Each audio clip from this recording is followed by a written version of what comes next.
Hello good morning friends, कैसे हो? Hope so आप सब बढ़िया हो गए। Welcome to my YouTube channel UGC NET commerce made easy. यहाँ पे आपको पेपर 1 जनरल पेपर और पेपर 2 कॉमर्स का दिसंबर 2023 के लिए एक सिलेबस करवाया जा रहा है। फ्री बैच स्टार्ट हो चुके हैं। कंप्लीट सिलेबस आपको कवर अप करवाया जाएगा। यूनिट 1 से लेके 10 तक डेली बेसिस पे स्ट्रक्चर्ड वे में क्लासेस कंडक्ट की जाती है। अल्टरनेट डेज पे एक दिन पेपर 1 की, एक दिन पेपर 2 कॉमर्स की। फ्री ऑफ कॉस्ट है। पीडीएफ नोट्स प्रोवाइड किए जाते हैं इंग्लिश और हिंदी लैंग्वेज में, दोनों चीज़ें फ्री ऑफ कॉस्ट हैं। पीडीएफ इवन सिलेबस कंप्लीट होने के बाद आपके प्रीवियस ईयर क्वेश्चंस करवाए जाएंगे, मॉक टेस्ट करवाए जाएंगे। सो पीडीएफ के लिए आप टेलीग्राम चैनल ज्वाइन कर लो, उसका लिंक आपको यूट्यूब डिस्क्रिप्शन में मिलेगा। अप्रॉक्स हमारी 80 के नियर पास मेंबर्स हो चुके हैं हमारी फैमिली में। यूट्यूब चैनल को भी लाइक, सब्सक्राइब और शेयर कर दो, ठीक है। इस पे जो आपकी डेली क्लासेस होती हैं उसका जो लिंक्स हैं, यानी जो क्लासेस, वो यहाँ पे आपको अवेलेबल हो जाएंगी free of cost. So already एक सबसे पहले आज का सेशन स्टार्ट करने से पहले सबसे पहले तो मैं कॉन्ग्रेचुलेट करना चाहूँगा उन स्टूडेंट्स को जिनका जून 2023 वाला, देखो कल रिजल्ट आया, अटैम्प्ट क्लियर हो गया।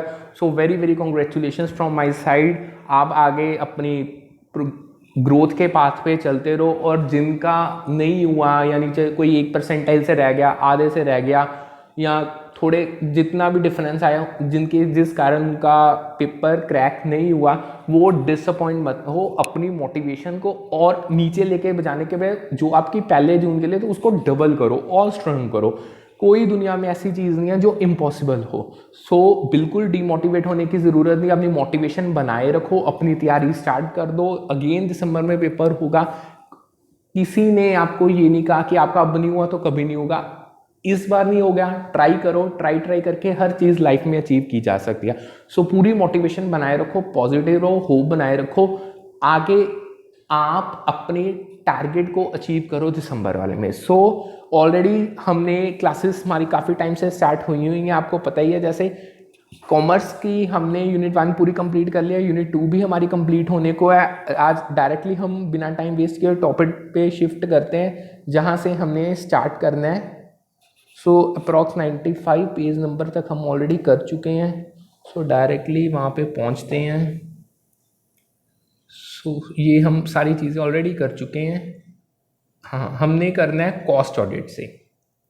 तो ये रहा कॉस्ट ऑडिट का टॉपिक। सो यहाँ से हमने जो हमारा लास्ट सेशन कंडक्ट हुआ था उसमें हमने इससे प्रीवियस सारे क्वेश्चंस कर लिए थे। आज के हमने सेशन स्टार्ट करना है कॉस्ट ऑडिट से।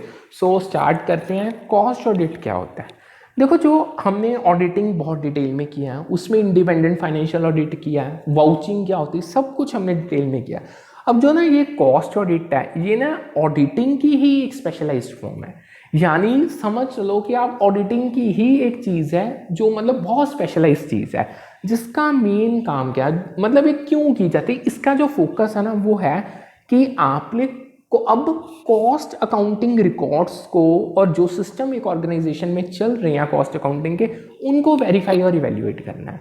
देखो सिंपल, जब आपको कोई ऑडिटिंग पूछ लेता है या ऑडिट पूछ लेता है, आप तब यही रिप्लाई देते हो ना कि मतलब अगर आपसे कोई पूछ ले what do you mean by audit, तो आपका रिप्लाई ऑब्वियस होगा कि जब हम ऑर्गेनाइजेशन की फाइनेंशियल स्टेटमेंट्स को वेरीफाई करते हैं, एनालाइज करते हैं, वो ठीक बनी है या नहीं, यानी जो रेलिवेंट अकाउंटिंग प्रिंसिपल्स को फॉलो करना था उन स्टेटमेंट्स को, उन प्रिंसिपल्स को फॉलो करके ही बनाया गया। ये नॉर्मल ऑडिटिंग है, ये मैंने आपको बहुत डिटेल में करवाई।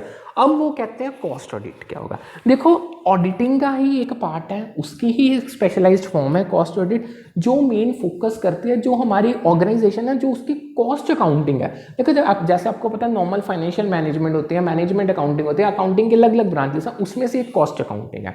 यानी कॉस्ट अकाउंटिंग ने जो रिकॉर्ड्स किए हैं या जो सिस्टम कॉस्ट अकाउंटिंग के लिए ऑर्गेनाइजेशन में फॉलो करते हैं, कॉस्ट ऑडिट उनको वेरीफाई करता है, उनको इवेल्युएट करता है। यानी इसका सिंपल वे में ये एम है कि जितनी भी एक ऑर्गेनाइजेशन में कॉस्ट अकाउंटिंग प्रैक्टिसेस फॉलो की जाती हैं, यानी वो इंश्योर करता है कि जो भी कॉस्ट अकाउंटिंग प्रैक्टिसेस हैं वो कंप्लाई करनी चाहिए जो आपके कॉस्ट अकाउंटिंग स्टैंडर्ड्स हैं उनके साथ। मतलब देखो नाम के आगे नॉर्मल ऑडिट तो आना ही आना है, ये तो आपको क्लियर है। आगे अब कॉस्ट आ गया, मतलब हम हर चीज इसमें कॉस्टिंग के रिगार्डिंग करेंगे। यानी सिंपल वे में अगर बताऊं तो कॉस्ट एडिट में आप ये इंश्योर करते हो, यानी कॉस्ट एडिट ये इंश्योर करता है जो कॉस्ट अकाउंटिंग रिकॉर्ड्स को मेंटेन करने के लिए, स्टेटमेंट्स बनाने के लिए जो प्रैक्टिसेस एक ऑर्गेनाइजेशन ने फॉलो की हैं वो कंप्लाई करती हैं जो कॉस्ट अकाउंटिंग के प्रिंसिपल सेट हुए हैं उनके साथ या नहीं है। अगर ये चीज़ का डिटेल में एनालिसिस होगा, जो ये इंफॉर्मेशन निकल के आएगी, ये मैनेजमेंट को ना हेल्प करेगी इन्फॉर्म्ड डिसीजन, यानी उनको पता होगा डिसीजन लेने के पहले, उनको डिटेल में थॉरो नॉलेज होगी, जिससे कॉस्ट कंट्रोल एक तो बनेगा ऑर्गेनाइजेशन में और एफिशिएंसी अचीव होगी। इन शॉर्ट यानी देखो, अगर किसी ऑर्गेनाइजेशन ने अपनी कॉस्ट को अच्छे से कंट्रोल किया बिना अपनी क्वालिटी को हैम्पर किए हुए, तो उसको सक्सेस करने से कोई भी रोक नहीं पाएगा, यानी वो ऑर्गेनाइजेशन का सक्सेस जैम श्योर है। ठीक है, अब जो जैसे नॉर्मल ऑडिटर्स होते हैं, सेम तरीके से कॉस्ट ऑडिटर्स होते हैं, यानी ये जो कॉस्ट ऑडिटर्स होते हैं ना, ये एग्जामिन करते हैं कॉस्ट रिकॉर्ड्स को, क्या क्या ट्रांजैक्शंस और इवेंट्स रिकॉर्ड किए गए हैं जो कॉस्ट के साथ रिलेटेड है, किस तरीके से कॉस्ट को एलोकेट किया गया है, यानी जो एलोकेशन मेथड्स फॉलो किए गए हैं। देखो, कॉस्ट को एलोकेट करना पड़ता है, चाहे आप एक सेंटर पे कर दो, कॉस्ट सेंटर पे कर दो, चाहे आप किसी एक्टिविटी पे कर दो, चाहे प्रोडक्ट कर दो, तब भी हम बता पाएंगे कि इस प्रोडक्ट की, इस एक्टिविटी की कितनी कॉस्ट पड़ी है। उसमें जो मेथड्स फॉलो किए जाए उनको डिटेल में स्टडी किया जाता है। प्राइसिंग स्ट्रेटजी ऑर्गेनाइजेशन क्या फॉलो कर रही है, जो वो प्रोडक्ट्स और सर्विसेज वो बना रही हैं, जब वो बन के मार्केट में सेल के लिए जाएंगे तो उसका कोई ना कोई तो प्राइस रखना पड़ेगा, क्या स्ट्रेटजी को यूज करके वो प्राइस रखा जाता है। और अकाउंटिंग प्रिंसिपल जितने भी कॉस्ट के साथ रिलेटेड है उनको कंपनी या ऑर्गेनाइजेशन फॉलो कर रही है, अकाउंटेंट जब वो कॉस्ट रिकॉर्ड्स बना रहे हैं उनको फॉलो कर रही है या नहीं, ये सब कुछ कॉस्ट ऑडिट में आ जाता है। देखो, जो आपके ऑडिटिंग का काम है ना, जो आप ये करते हो, ये ना आपको क्रेडिबिलिटी और रिलायबिलिटी, जो फाइनेंशियल इंफॉर्मेशन आपने प्रोवाइड किया उसको प्रोवाइड करते हैं।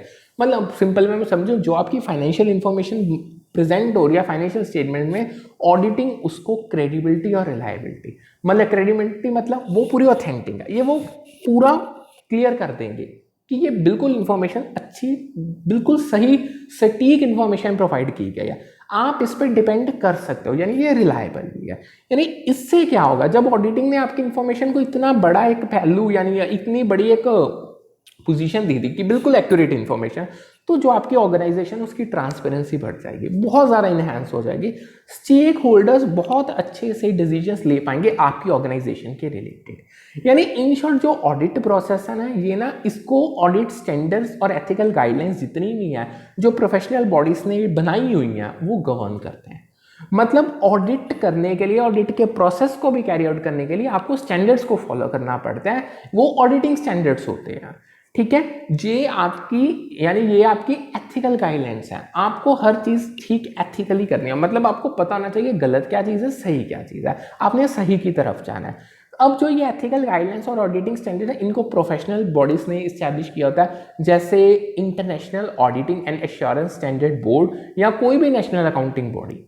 मतलब एक बोर्ड का, मैंने आपको, ये बोर्ड का नाम बहुत इंपॉर्टेंट है, इसको याद रखना है, यानी international auditing and assurance standard board एक ऐसा बोर्ड है जो ऑडिटिंग के स्टैंडर्ड सेट करता है। जैसे अकाउंटिंग स्टैंडर्ड्स होते हैं ना, IAS भी या सेट करता है या AS भी करता है, सेम तरीके में ऑडिटिंग के standards international auditing and assurance standard board IAAS भी स्टैब्लिश करता है, या कोई भी नेशनल अकाउंटिंग बॉडी भी कर सकते हैं। इससे क्या होगा, इससे जितनी भी ऑडिट प्रैक्टिसेस फॉलो हो रही हैं जगह जगह पे, हर ऑर्गेनाइजेशन जितने भी ऑडिटर्स फॉलो कर रहे हैं, उसमें एक तो कंसिस्टेंसी बनी रहेगी, एक क्वालिटी मेंटेन रहेगी, वो क्वालिटी ऊपर नीचे नहीं होगी। ठीक है, अब नेक्स्ट आता है एक बहुत इंपॉर्टेंट टॉपिक है जो पेपर में बहुत बार आया, जो कॉस्ट ऑडिट है। जब आप कॉस्ट ऑडिट मटीरियल के लिए करते हो, स्पेसिफिकली मटेरियल के लिए, उन्होंने क्वेश्चन पूछा था, उन्होंने क्या कहा था क्वेश्चन में, उन्होंने आपको ऑप्शन दे दी, यानी वो कह रहे हैं अगर आप कॉस्ट ऑडिट मटेरियल्स के लिए कर रहे हो तो वो कौन से एस्पेक्ट्स को फॉलो करेगा, आप उनमें से चॉइस करके बताओ। अब ये हम करने लगे। सबसे पहला आएगा गुड्स इनवर्ड प्रोसीजर, यानी देखो, जब आप कॉस्ट ऑडिट मटेरियल्स के लिए करोगे तो उसमें पहले सबसे जो इंपॉर्टेंट एस्पेक्ट आएगा वो आएगा गुड्स इनवर्ड प्रोसीजर, यानी जो गुड्स ऑर्गेनाइजेशन में आ रहे हैं, जो उसमें प्रोसीजर फॉलो किया जाता है उसका। यानी इसमें आप इवैल्यूएशन करोगे और डॉक्यूमेंटेशन करोगे पूरे प्रोसेस की, जो फॉलो किया जाता है मटेरियल्स को रिसीव करने के लिए, फिर उनको इंस्पेक्ट करने के लिए जब वो ऑर्गेनाइजेशन में अराइव होंगे। सिंपल वर्ड देखो, ऑर्गेनाइजेशन ने बनाने हैं, सिंपल वर्ड्स में बताता हूँ, ऑर्गेनाइजेशन ने प्रोडक्ट्स और सर्विसेज बना के सेल करने हैं, यही उनका बिजनेस है ना। उसके लिए उनको मटेरियल्स चाहिए, रॉ मटेरियल हो गया, अलग अलग टाइप के मतलब कंपोनेंट्स चाहिए होते हैं जिससे फाइनल प्रोडक्ट बनता है। अब ये सारी चीज़ें ऑर्गेनाइजेशन में आएंगी, यानी जब ये चीज़ें ऑर्गेनाइजेशन में आ रही हैं, उनके अराइवल पे उनको अच्छे से इंस्पेक्ट करना, वो क्वालिटी को मीट कर रही है, स्टैंडर्ड्स को मीट कर रही है, स्पेसिफिकेशंस को मीट कर रही है, वगैरह वगैरह। अब ये जो सारी चीज़ें हैं, जो यानी जो ये उनके आने से लेकर उनके इंस्पेक्शन तक का पूरा प्रोसेस है, इसको अच्छे से इवेल्युएट करना और इसकी डॉक्यूमेंटेशन पेपर में इसको लेके आना, ये इस चीज़ में यानी कॉस्ट ऑडिट में इंक्लूडेड है। यानी इसमें आप क्वांटिटी, क्वालिटी और कंडीशन, मेन 3 चीज़ें जब गुड्स आते हैं उसको वेरीफाई करते हो। यानी जितनी क्वांटिटी मंगाई उतनी आई है, जो क्वालिटी आपने ऑर्डर की थी वो सेम क्वालिटी की है, चेंज तो नहीं, कंडीशन प्रोडक्ट की ठीक है, प्रोडक्ट आपने बिल्कुल न्यू मंगाया था, उसकी जब पहुंचा तो उसकी हालत बिल्कुल सेकंड हैंड से भी बेकार है, ये चीज़ों का ध्यान रखा जाता है। सेकंड इसमें आता है accounting for scrap, wastage and material transfer. Scrap मतलब जब एक आप रॉ मटेरियल से पूरा फाइनल प्रोडक्ट में उसको कन्वर्ट करते हैं ना, उसमें कुछ चीज़ें बच जाती है जो बिल्कुल यूजलेस होती है, उसको स्क्रैप कह देते हैं, वेस्टेज होती है। ठीक है, देखो जो कॉस्ट ऑडिट्स होते हैं ना, जब आप कॉस्ट ऑडिट मटेरियल का कर रहे हो खास करके, उसमें अकाउंटिंग ट्रीटमेंट की आता है और कंट्रोल मैकेनिज्म फॉलो किया जाता है स्क्रैप के लिए, वेस्टेज के लिए और मटेरियल ट्रांसफर ऑर्गेनाइजेशन के एक डिपार्टमेंट से दूसरे, उसके अंदर अंदर ये चीज़ें 3 बहुत मेन आएंगी। मतलब इन शॉर्ट, स्क्रैप अराइज होगा, वेस्टेज अराइज होगी, ये तो नेचुरल चीज़ें हैं, कोई भी चीज़ आप परफेक्टली 100% यूज़ नहीं कर सकते, कोई ना कोई चीज़ तो बचेगी। इसको किस तरीके से अकाउंटिंग ट्रीटमेंट इसका करना है, ठीक है, अकाउंटिंग ट्रीटमेंट करोगे, ठीक है, अच्छी बात है, उसको कंट्रोल भी करो। अगर आप अपनी वेस्टेज और स्क्रैप को बढ़ाते जाओगे तो आपकी तो कॉस्ट बढ़ जाएगी, आपको बचेगा ही क्या, क्योंकि आपके तो फाइनल प्रोडक्ट्स उतने बनेंगे ही नहीं। सो ये सारी चीज़ें इस पॉइंट के अंदर आ जाती हैं। यानी इसमें सिंपल वे में आप मॉनिटर करोगे और रिकॉर्ड करोगे कि जो मटेरियल्स आए हैं पिछले स्टेप में ऑर्गेनाइजेशन में, उनको किस तरीके से यूटिलाइज किया जा रहा है, उसकी किस तरीके से डिस्पोजिशन हो रही है, ताकि जो आपका जो लॉसेस हैं वो मिनिमाइज हो जाए और आप एक ना प्रॉपर इन्वेंट्री मैनेजमेंट इंश्योर कर पाओ। मतलब अब इसको मैं समझाता हूँ, देखो लाइन तो हमने कर ली, सिंपल वे में कहना क्या चाहते हैं, कॉस्ट ऑडिट आपको हेल्प करता है, मटेरियल्स आएंगे उनको ही आप फाइनल प्रोडक्ट्स में कन्वर्ट करोगे ना, जब ये प्रोसेस चलेगा कन्वर्जन का, यानी जब मटेरियल्स ट्रांसफर होंगे, यूज होंगे, उनकी यूटिलाइजेशन होगी, ये एफिशिएंट चाहिए, इसमें ना वेस्टेज कम से कम होनी चाहिए। अगर आपकी ज़्यादा वेस्टेज होगी ना, यानी आपके रॉ मटेरियल का कंटेंट बहुत ज़्यादा यूज़ होगा, वो ज़्यादा होगा, इतना आउटपुट नहीं होगा जितना इनपुट यूज़ होगा, जिससे कॉस्ट बढ़ जाएगी। सो इसकी स्क्रैप को, वेस्टेज को मिनिमाइज करना आपको कॉस्ट अकाउंटिंग हेल्प करती है, यानी कॉस्ट ऑडिटिंग हेल्प करती है इस चीज़ में, ठीक है, समझ आ गया। आगे ना आता है एक section 139 sub section 6 Indian company sect का 2013 का, बहुत ज़्यादा इंपॉर्टेंट ये चीज़ है, बहुत बार पेपर में आई। देखो जो सेक्शन 139 सब सेक्शन 6 है ना कंपनी सेक्ट 2013 का, ये हमें क्या डिटेल्स देता है, ये देता है details regarding appointment of first auditors. अब जो ये फर्स्ट ऑडिटर्स हैं, जो इनकी अपॉइंटमेंट है, ये कौन करेगा, ये करेंगे बोर्ड ऑफ डायरेक्टर्स, 1 मंथ के अंदर अंदर जो रजिस्ट्रेशन जब कंपनी की कंप्लीट होगी। ये बहुत बार क्वेश्चन पूछा उन्होंने, आपको इस फॉर्म में पूछा है, सेक्शन बताओ ये किसका था, कॉस्ट अकाउंटिंग के अंदर या कॉस्ट ऑडिट के अंदर आता है। तो सेकंड वे में उन्होंने पूछा था जो फर्स्ट ऑडिटर्स की अपॉइंटमेंट है वो कौन सा सेक्शन करता है। अब जो ये फर्स्ट ऑडिटर की अपॉइंटमेंट इस सेक्शन के अंदर होती है वो किसके द्वारा होती है, बोर्ड ऑफ डायरेक्टर्स। तो इस टॉपिक को बहुत अच्छे से समझो, समझ आ गया। यानी कंपनी सबसे, जब कंपनी रजिस्टर हो जाएगी उसके 1 मंथ के अंदर अंदर जो कंपनी के बोर्ड ऑफ डायरेक्टर्स हैं वो सेक्शन 139 सब सेक्शन 6 के अंदर फर्स्ट ऑडिटर्स की अपॉइंटमेंट करेंगे। अब नेक्स्ट आता है अपॉइंटमेंट ऑफ CAG, यानी जिसे हम कंट्रोलर एंड ऑडिटर जनरल कहते हैं। देखो जो अपॉइंटमेंट है ऑडिटर्स की, जो कंट्रोलर एंड ऑडिटर जनरल करता है उससे गवर्न करता है सेक्शन 139 सबसेक्शन 5। देखो बोर्ड ऑफ डायरेक्टर्स जो अपॉइंटमेंट करते हैं फर्स्ट ऑडिटर की, वो 139 सबसेक्शन 6 के अंदर आता है।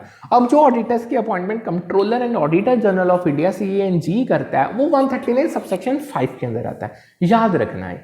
नेक्स्ट आते हैं क्वालिफिकेशंस और डिस्क्वालिफिकेशंस ऑडिटर्स की। देखो जितनी भी ऑडिटर्स की क्वालिफिकेशंस हैं या डिस्क्वालिफिकेशन है, ये सेक्शन 141 के अंदर आती हैं। जो भी आपकी रेलेवेंट लेजिस्लेशन होगी उसके सेक्शन 141 के अंदर आएंगी। यानी जो ये सेक्शन है ना, ये स्पेसिफाई करेगा कि ऑडिटर्स को अपॉइंट करने के लिए क्या मेन एलिजिबिलिटी क्राइटेरिया होना चाहिए।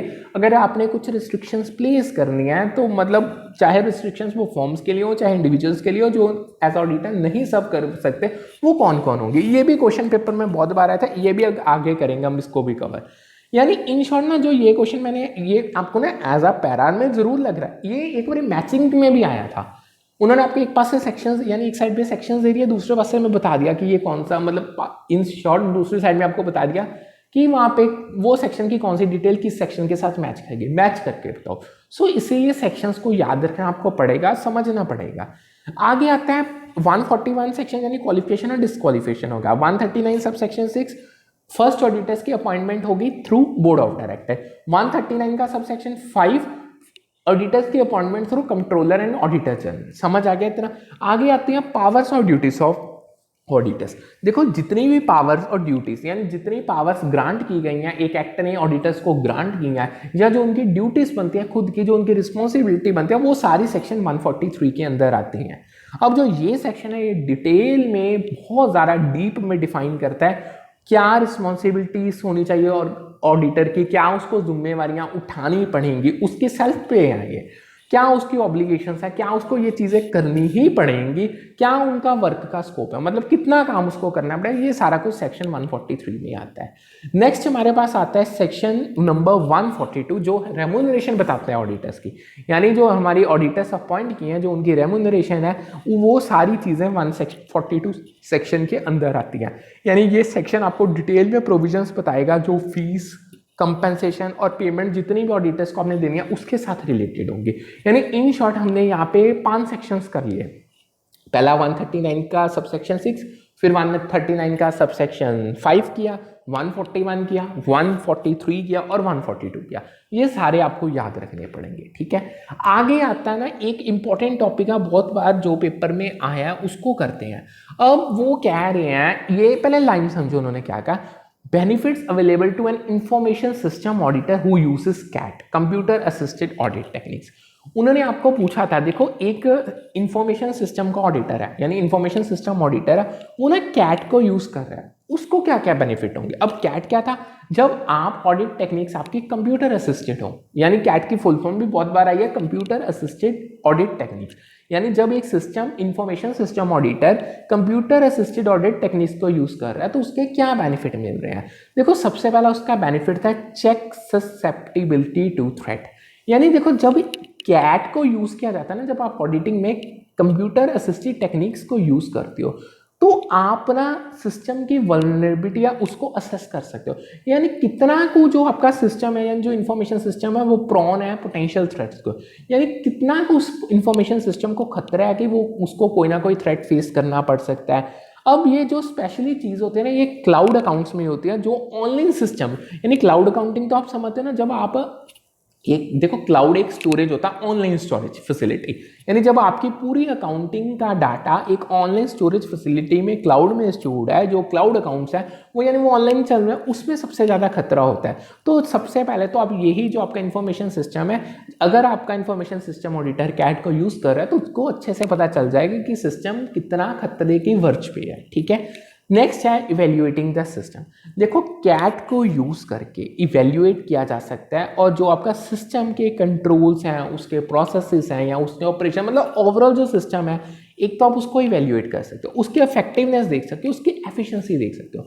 मतलब समझो पहले डिटेल में। देखो सिस्टम जब होता है ना उसमें बहुत चीज़ें होती हैं। देखो सिस्टम बनाया जाता है कंट्रोल करने के लिए।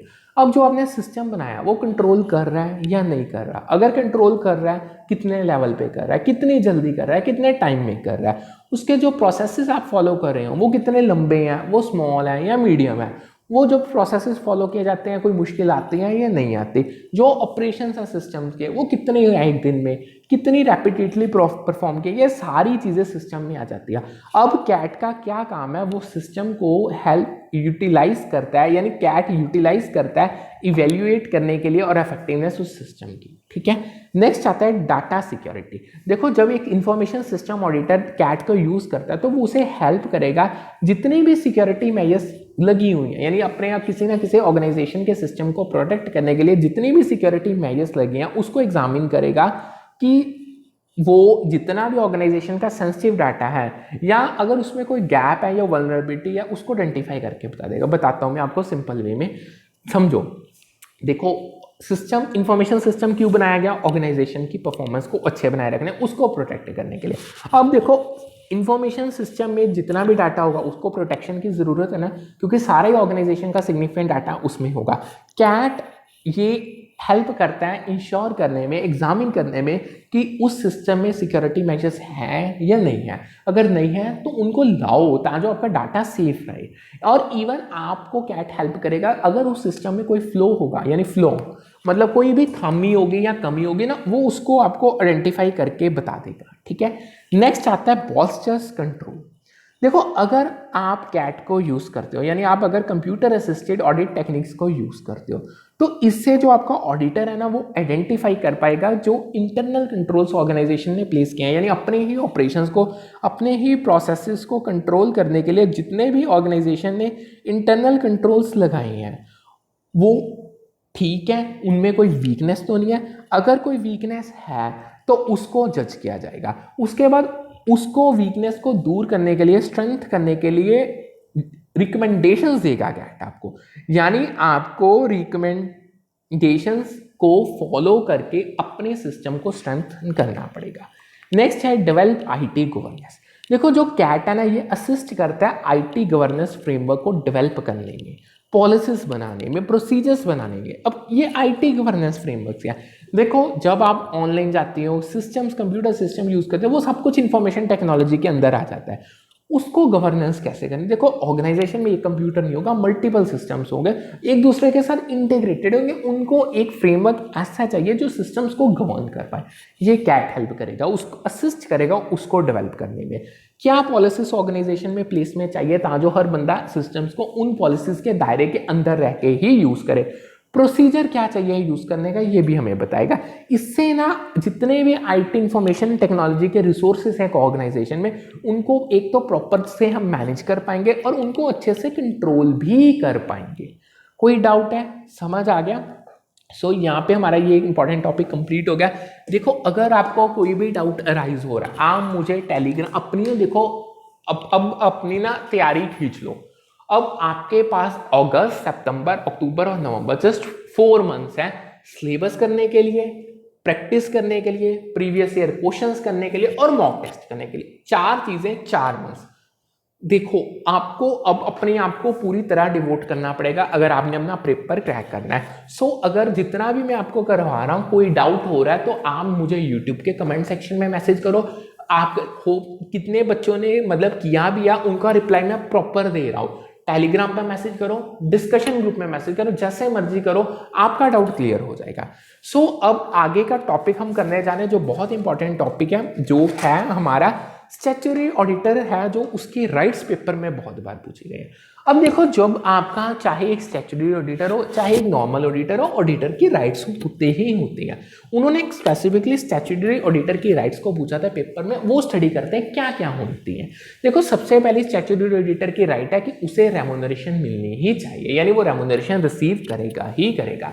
इन शॉर्ट, यानी स्टैट्यूटरी ऑडिटर के पास एक फुल फ्लैज राइट है कि उसने रेम्यूनरेशन रिसीव करनी है, उसे अपनी जो फीस है, उसकी जो कमीशन है, जो भी बनती है, वो उसे चाहिए ही चाहिए, क्योंकि उसने अपनी सर्विसेज प्रोवाइड की हैं एज अ ऑडिटर।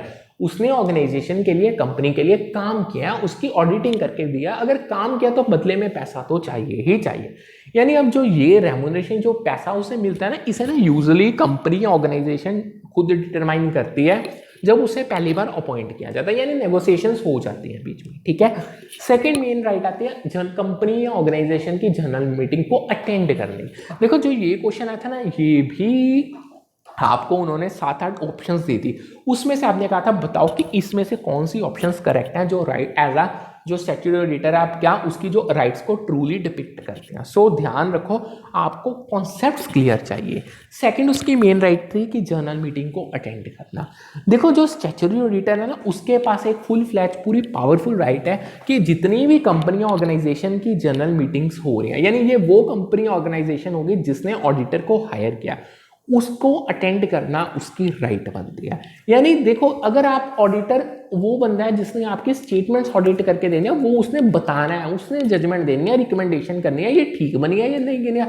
अगर आपने उसको जनरल मीटिंग में नहीं आने दिया तो उसकी इन्फॉर्मेशन कैसे उसको मिलेगी। सो उसके पास ना ये एक ड्यूली राइट है, सैंक्शन राइट है कि वो अटेंड करेगा। अब जो ये राइट है ना, इसका ऑडिटर को क्या फायदा।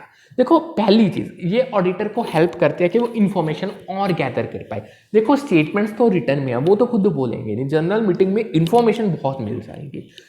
क्वेश्चंस पूछ सकता है वो, अलग अलग बंदे जो स्टेटमेंट से इन्वॉल्व है उनसे क्रॉस एग्जामिनिंग हो सकती है, अपनी ओपिनियन बताएगा, उसे क्या लगता है, क्या चेंजेस लाने चाहिए फाइनेंशियल स्टेटमेंट्स और ऑडिट को करने के लिए, ये अपनी ओपिनियन भी ऑडिटर दे सकता है मीटिंग में।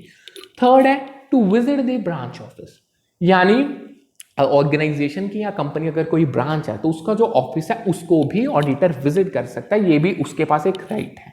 यानी जितने कंपनी की ऑफिसेस या ब्रांच ऑफिस या लोकेशंस होगी, हर लोकेशन में विजिट करने के लिए ऑडिटर के पास एक पूरी राइट टू विजिट होती है। ठीक है, इससे ऑडिटर और रेलेवेंट इंफॉर्मेशन कर सकता है ग्राउंड लेवल पे जाके, एक ब्रांच के रिगार्डिंग या एक ऑफिस के रिगार्डिंग, जिससे वो उनकी फाइनेंशियल और अकाउंटिंग प्रैक्टिसेस जो डिफरेंट लोकेशंस पे फॉलो की जा रही है ब्रांचेस के द्वारा, उनको असेस कर पाता है। देखो, हेड ऑफिस की तो नो डाउट, हेड ऑफिस तो ऑब्वियस है फॉलो करेंगे क्योंकि वो तो हेड ऑफिस है, उस पर तो जब मर्जी कोई ना कोई आके विजिट करके असेस कर सकता है।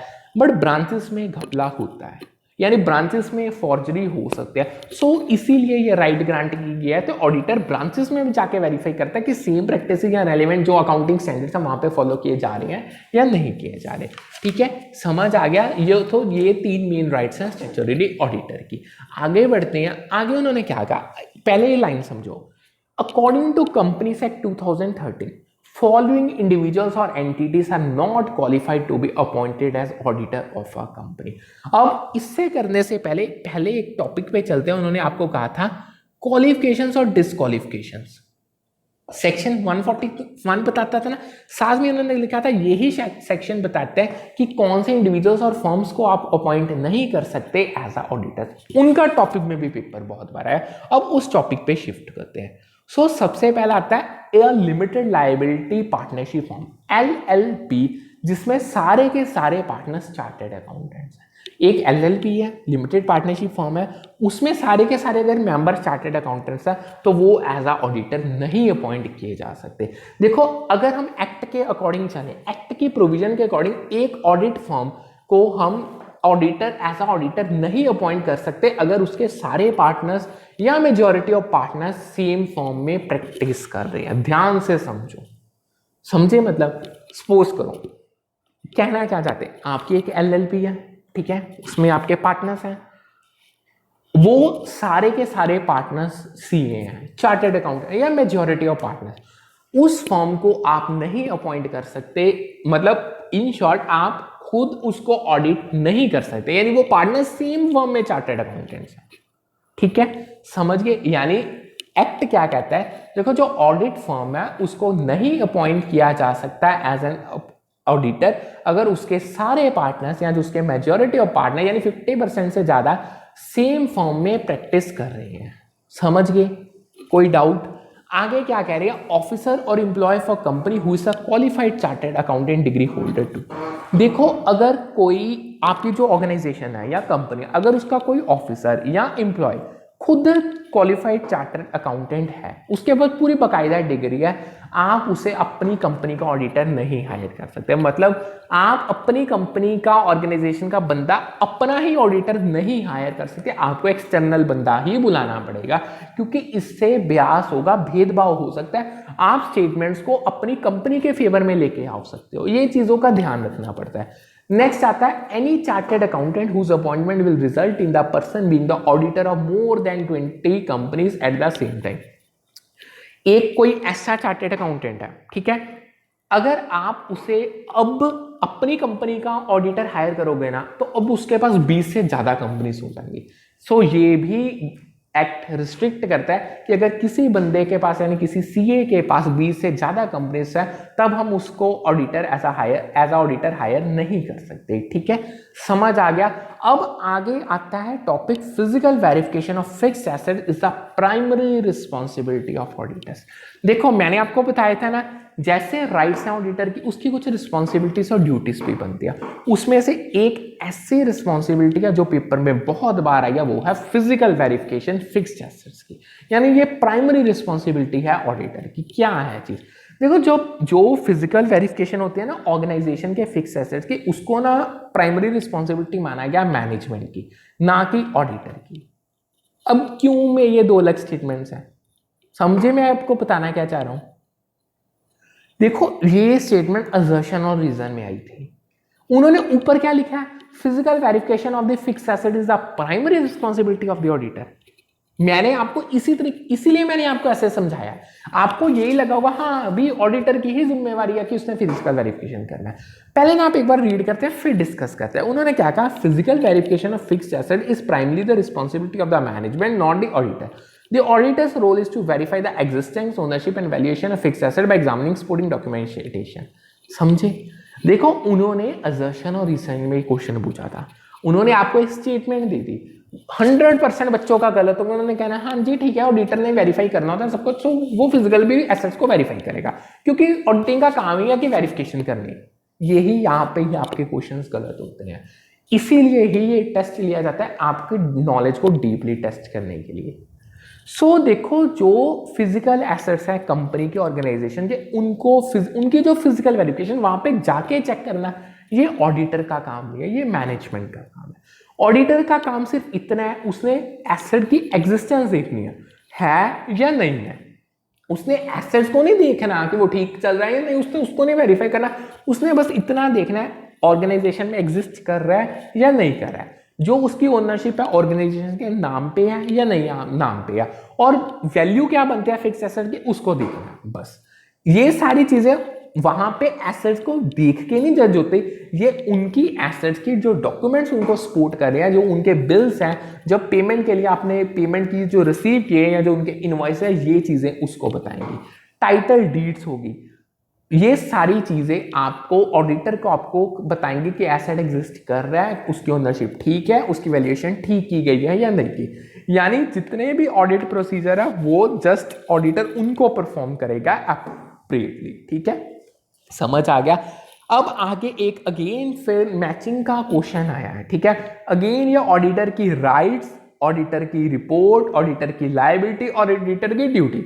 उन्होंने आपको ये चार चीजें एक पास से दे दी, एक ऑडिटर की राइट है, एक ड्यूटी है, एक उसकी लायबिलिटी है, एक उसकी रिपोर्ट है।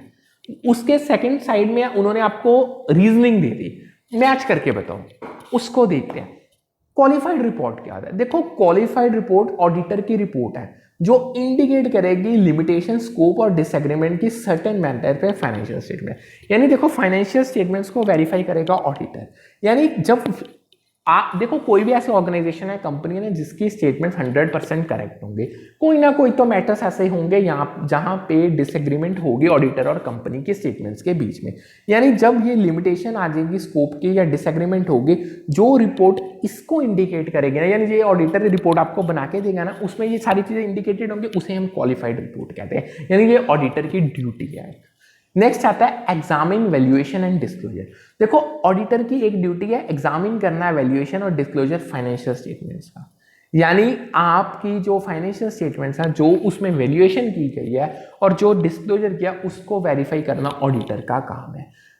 Assess to records of company and is subsidy, auditor की राइट बनती है, उसके पास एक पूरा फुल फ्लेज एक्सेस है, जितने भी कंडक्ट जब वो ऑडिट का प्रोसेस कर रहे हैं ना, जितने भी उसको रिकॉर्ड्स यानी जो रेलेवेंट रिकॉर्ड्स उस ऑडिट के प्रोसेस को सपोर्ट करेंगे, उनको असेस करने की, यानी उनके उसको पूरी पावर है कि उन रिकॉर्ड्स को वो देख सकता है, उसको मिलेंगे वो रिकॉर्ड। ठीक है, नेक्स्ट है miss statement in the prospectus in company issue of capital. यानी ऑडिटर की ड्यूटी बनती है कि वो रिपोर्ट करेगा अगर कंपनी के प्रोस्पेक्टस में उन्होंने कोई जो इश्यू ऑफ कैपिटल के रिगार्डिंग कोई मिस स्टेटमेंट किया, यानी कोई भी मिस स्टेटमेंट अगर प्रोस्पेक्टस में यानी गलत इंफॉर्मेशन प्रोवाइड किया, वो असल में नहीं है, तो उसको रिपोर्ट करना ऑडिटर का काम है। ठीक है, समझ आ गया। अब आज के सेशन का हम लास्ट टॉपिक करेंगे increasing order of underlying intensity. पहले लाइन समझो, उन्होंने क्या कहा था, increasing order of underlying intensity for the contextual auditing with the wider intensities as follows. यानी वो क्वेश्चन में उन्होंने कहा था, उन्होंने आपको आइटम्स दी थी, वो कहते थे इसको आप एक ना इंक्रीजिंग ऑर्डर में अरेंज करके बताओ, यानी क्या सीक्वेंस होगा। यानी अब जो इंक्रीजिंग ऑर्डर होगा, जो उसके बेसिस है वो लेने हैं कि आपने जो कॉन्टेक्सचुअल एडिटिंग कर रहे हैं ये ऑडिटर, उसमें इंटेंसिटी क्या है, उस इंटेंसिटी के बेसिस पे आपने एक सीक्वेंस बनाना। देखो सबसे पहले इंटरनल चेक किया जाता है, यानी ऑर्गेनाइजेशन खुद अपने लेवल पे चेक करती है कि जितने भी इंटरनल कंट्रोल मेजर्स उन्होंने लगाए हुए काम कर रहे हैं, डेविएशंस तो नहीं अराइज हुई, अगर डेविएशंस आ रहे हैं तो वो खुद अपने लेवल पे करेक्ट करते हैं। फिर इंटरनल ऑडिट किया जाता है, कंपनी के अपने बंदे, यानी इंटरनल मैंने कंपनी के अपने बंदे क्या लगे, इवन एक्सटर्नल ऑडिटर्स भी होते हैं, यानी इसमें कोई हार्ड एंड फास्ट रूल नहीं है। तब हर स्टेटमेंट का ऑडिट चेक किया जाता है। इंटरिम ऑडिट, देखो जब आप साल के बीच में ऑडिट करवाते हो, मतलब बीच में हो रहा है, ये कोई पूरे एंड ऑफ द ईयर नहीं होगा, कब जब मर्जी बीच में हो सकता है, इसको इंटरिम ऑडिट कहते हैं। एनुअल ऑडिट जो नॉर्मल ऑडिट होता है, यानी जो हर साल होना ही होता है, ये चार्टर्ड अकाउंटेंट्स करते कहते हैं, ये तो स्टैट्यूटरी है, ठीक है। लास्ट में आता है स्पेशल ऑडिट। देखो स्पेशल ऑडिट बहुत स्पेशल सर्कमस्टांसिस में कंडक्ट किया जाता है, जब बहुत ज़्यादा कोई बड़ा फ्लॉ हो या बहुत इंपॉर्टेंट कोई कॉन्ट्रैक्ट वगैरह में एंटर करना हो, यानी मतलब कोई स्पेशल सर्कमस्टेंस, जब भी कोई कंटिंजेंसी अराइज होगी तब स्पेशल ऑडिट किया जाएगा एक स्पेशल टीम की तरफ से, या गवर्नमेंट की रेगुलेशंस के अकॉर्डिंग भी स्पेशल ऑडिट किया जा सकता है। यहाँ पे हमारे सिलेबस की एक और लाइन कंप्लीट होगी। जस्ट अब हमारे सिलेबस में नेक्स्ट यानी यूनिट 2 के कंप्लीट होने में अगर हम चेक करें, अब करेंगे हम कल के मतलब परसों मिलेंगे, अल्टरनेट डेज पे क्लास लग रही है, तो उसमें हम रिसेंट ट्रेंड्स करेंगे ऑडिटिंग की, मैनेजमेंट ऑडिट रहेगा, एनर्जी, हमारा इन्वायरमेंट, सिस्टम और सेफ्टी। इसके अलावा बस ये लास्ट हमारी इस यूनिट का मतलब सेकेंड यूनिट का ये लास्ट सिलेबस की लाइन रहेगी, या इसको हम परसों कंटिन्यू करेंगे। आज का सेशन वाइंड अप करने से पहले अगेन आप यूट्यूब चैनल को भी सब्सक्राइब कर लो, वहां पे आपको डेली क्लासेस का लिंक मिलेगा, फ्री ऑफ कॉस्ट चल रही है, ठीक है। टेलीग्राम चैनल पे आपको पीडीएफ्स मिल जाएंगे इंग्लिश और हिंदी लैंग्वेज। अब आप अपनी देखो रिजल्ट आ गया है, आपको पता चल गया, आपके सामने पूरी देखो, आगे तो आपको होप थी, नो डाउट होप तो रखनी चाहिए, होप तो हम दिसंबर के लिए भी रखेंगे, अगर होप है तो काम है। ठीक है, जो भी है जैसा भी रिजल्ट आया, जिनका अच्छा आया बेस्ट ऑफ लक उनको अपने करियर्स के लिए, उनके लिए अच्छी बात है। जिनका थोड़ा सा कारण किसी भी कारण रह गया तो होप मत छोड़ो, डिमोटिवेट नहीं होना, अपनी तैयारी कस लो, अभी से स्टार्ट कर दो। पूरे 4 मंथ्स आपके पास पड़ेंगे, पूरा सिलेबस आपका होगा, सब कुछ आपकी प्रैक्टिस करो। दिसंबर में श्योर शॉर्ट है, तीर आपका निशाने पे ही लगेगा, आपका JRF प्लस नेट क्लियर होगा ही होगा। मोटिवेशन बनाए रखो। आज का सेशन वाइंड अप करते हैं, ठीक है। कल करेंगे हम पेपर 1 की अपनी जो भी सिलेबस में चल रहा है उसको उसकी क्लास को कंटिन्यू करेंगे। Again before winding up channels को सब्सक्राइब कर लो, कंटेंट आपको मिल जाएगा फ्री ऑफ कॉस्ट पे। Good evening, good afternoon, have a nice day ahead. कल मिलेंगे with the paper 1 class with a new session with a new set of topics.